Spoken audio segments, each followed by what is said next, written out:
Secret Santa. दिसंबर का महीना था। मार्लिन न्यूयॉर्क की एक अकाउंटिंग फर्म में काम करती थी और बहुत ही ज्यादा एक्साइटेड थी क्योंकि क्रिसमस आने वाला था, जो कि उसका फेवरेट फेस्टिवल था। पूरा ऑफिस फेरी लाइट से चमक रहा था।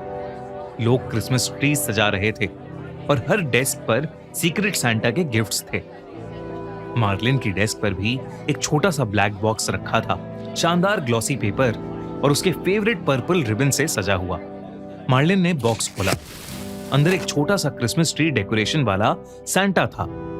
वैसे तो छोटे क्रिसमस डेकोरेशन वाले सैंटा मार्लिन को बहुत पसंद थे, क्योंकि वो हमेशा उसे अपने घर पर क्रिसमस ट्री पर लगाती थी। पर वो सैंटा डेकोरेशन नई नहीं थी, पुरानी, गंदी, हर जगह से फटी हुई थी और उस पर काले धब्बे थे। उस सैंटा का एक हाथ टूटा हुआ था, फेस से पेंट हटा हुआ था और आंखों की जगह सिर्फ 2 सफेद डॉट्स बने थे। उस बॉक्स को मार्लिन ने तुरंत डस्टबिन में फेंक दिया, क्योंकि वो बहुत ही क्रीपी था और वो अपना ध्यान भटकाने के लिए ऑफिस वालों के साथ क्रिसमस सेलिब्रेट करने लगी। मार्लिन को लगा कि उस सीक्रेट सैंटा वाले गिफ्ट की कहानी वहीं खत्म हो गई है। पर मार्लिन जब रात को सोई तो एकदम उसकी आंख एक अजीब सी हंसी से खुली। उसने आंखें खोली तो देखा कि वो सैंटा डेकोरेशन ठीक उसके बिस्तर पर थी, लेकिन एक इंसान जितनी बड़ी। इससे पहले मार्लिन कुछ समझ पाती, उस सैंटा ने अपने हाथों से उसका गला दबाना शुरू कर दिया। उसकी आंखों के सफेद डॉट्स धीरे धीरे बड़े होने लगे और उसमें से कीड़े निकलकर मार्लिन के पूरे शरीर पर चढ़ने लगे। तभी वो सैंटा जोर जोर से हंसने लगा और कहने लगा कि कल दूसरा गिफ्ट जरूर खोलना। और एकदम से मार्लिन की आंख खुल गई। उसने आसपास देखा तो कुछ नहीं था और सुबह हो गई थी। मार्लिन को लगा कि शायद उसने एक बहुत ही बुरा सपना देखा है। उस दिन मार्लिन ऑफिस पहुंची तो डेस्क पर दूसरा गिफ्ट रखा था। मार्लिन ने बॉक्स खोला तो अंदर एक ब्रेसलेट था, ह्यूमन हेयर से ब्रेड किया हुआ, ब्राउन स्ट्रैंड्स, हल्की सी कर्ल्स और एकदम रियल, जिसके बीच एक छोटा सा मेटल का हार्ट था और पीछे स्क्रैच मार्क से एक लाइन लिखी थी, आई एम राइट है, यानी मैं यही हूं। मार्लिन को ये देखते ही उल्टी आ गई। उसके कलीग्स ने उसका मजाक उड़ाया कि किसी ने शायद उस पर प्रैंक कर लिया। मार्लिन ने खुद को संभाला और एक फेक स्माइल देकर अपना काम करने लगी। पर उसको उस ब्राउन हेयर का शेड और वो कर्ल्स डिस्टर्ब कर रहे थे, क्योंकि उसे याद आ रहा था कि उसने उन बालों को कहीं देखा है, जैसे वो किसी के बाल हो जिसे वो जानती थी, पर उसे याद नहीं आ रहा था। उस रात मार्लिन को एक अजीब सा डर सता रहा था। उसने अंदर से अपना दरवाजा बंद किया। तभी उसे फिर से पिछली रात वाली सैंटा क्लॉज की हंसने की आवाज आई और उसे फिर से ऐसा लगने लगा कि जैसे कोई उसका गला घोट रहा है। उसने आंखें खोली तो फिर से कमरे में कोई नहीं था, पर उसे अपने हाथ पर कुछ खुरदुरा सा महसूस हो रहा था और उसे एहसास हुआ कि उसके हाथ पर वही बाल और दिल वाला ब्रेसलेट था। उसने उसे तुरंत उतार कर काट दिया और डस्टबिन में फेंक दिया।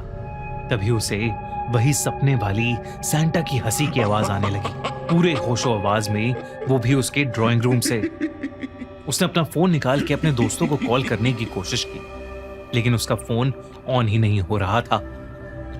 फिर जैसे ही उसने कमरे की लाइट्स ऑन करी, सारे बल्ब्स फट गए और वो हंसने की आवाज और ज्यादा तेज हो गई।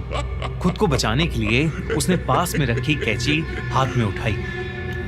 जैसे ही वो ड्राइंग रूम में घुसी, खिड़की से आती हुई रोशनी में उसे वही सैंटा दिखा जो पिछली रात उसके सपने में आया था और वो मार्लिन के क्रिसमस ट्री के आसपास काले गिफ्ट बॉक्सेस रख रहा था। इतना ही नहीं, इस बार वो पहले से भी ज्यादा डरावना था। उसके हाथ में वही बाल वाला ब्रेसलेट था और वो बहुत जोर से हंसते हुए उसकी तरफ आ रहा था और यही बोल रहा था कि तीसरा गिफ्ट तुम्हारा वेट कर रहा है। मार्लिन वहीं डर के मारे बेहोश हो गई। अगली सुबह जब वो उठी तो उसके घर में ना ही किसी के अंदर आने के निशान थे और ना ही क्रिसमस ट्री के नीचे कुछ भी था। उसे लगा कि शायद वो मजाक उसके दिमाग पर हावी हो गया है और वो ऑफिस चली गई। लेकिन वहीं उसकी डेस्क के ड्रॉर में उसका तीसरा गिफ्ट उसका इंतजार कर रहा था।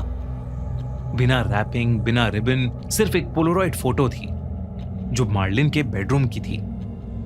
Exactly same curtains, night lamp, same bedsheet, पर एक कोने में एक धुंधली सी परछाई थी जिसने सांता क्लॉज जैसी एक टोपी पहनी हुई थी। मार्लिन ने ऑफिस सिक्योरिटी और एचआर को बुलाया, कैमरास चेक करवाए। कोई भी उसके डेस्क के पास नहीं आया था, कोई भी बॉक्सेस रखते हुए नहीं दिखा। लोगों ने इसे ऑफिस का स्ट्रेस बोल दिया, पर मार्लिन को अब वो भयानक सांता हर जगह दिखने लगा था और उसकी हंसी हर जगह सुनाई देती थी, चाहे दिन हो या रात। मार्लिन डर के मारे पागल होने लगी थी। उसे जब भी मौका मिलता ऑफिस के सारे स्टाफ के क्यूबिकल्स चेक करती, ऑफिस में स्टोरेज कैबिनेट्स खोलती। उसे पैनिक अटैक्स आने लगे थे और सारे कलीग्स उससे दूर रहने लगे थे। लेकिन वो गिफ्ट्स रुक ही नहीं रहे थे। ऑफिस की जगह घर पर काले डिब्बे। क्रिसमस ईव की रात मार्लिन के दरवाजे पर नॉक हुआ। रात के करीब 12 बजे उसने घबराते हुए हाथ में चाकू लिया और दरवाजा खोला। दरवाजे के बाहर एक ब्लैक बॉक्स था जिसके अंदर एक फटा हुआ एनवेलप था। उस पर लिखा था, you broke my heart and I will destroy everything. यानी तुमने मेरा दिल तोड़ा था, अब मैं सब कुछ खत्म कर दूंगा।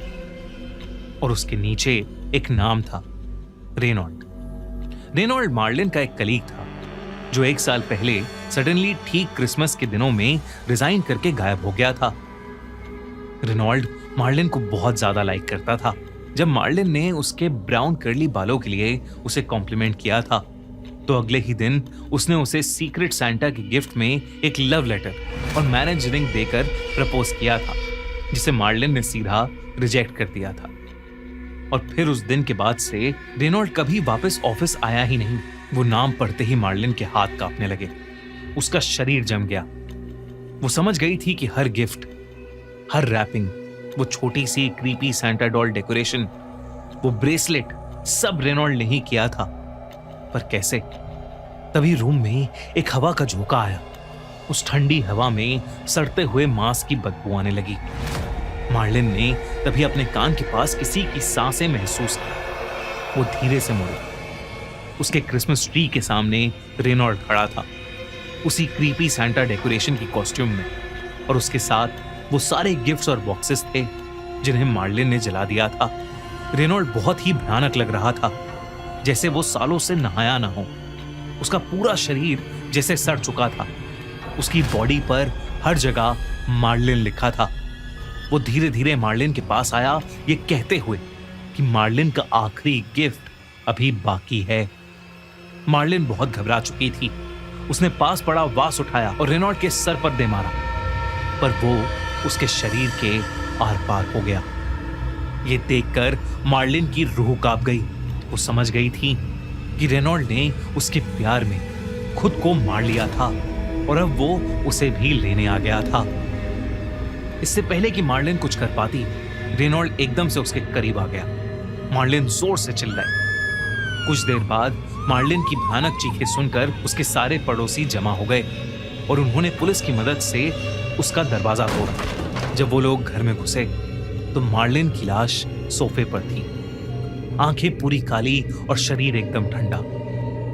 उसका कमरा एकदम नॉर्मल था, कहीं भी किसी के जबरदस्ती घुसने के निशान नहीं थे। बस उसके लिविंग रूम के कोने में एक क्रिसमस ट्री था जो पूरी तरह से टूटा हुआ था और उसमें एक छोटी सी पुरानी फटी कुचली सांता डेकोरेशन डॉल थी जो मुस्कुरा रही थी। पेड़ के नीचे ढेर सारे काले गिफ्ट बॉक्सेस थे जिस पर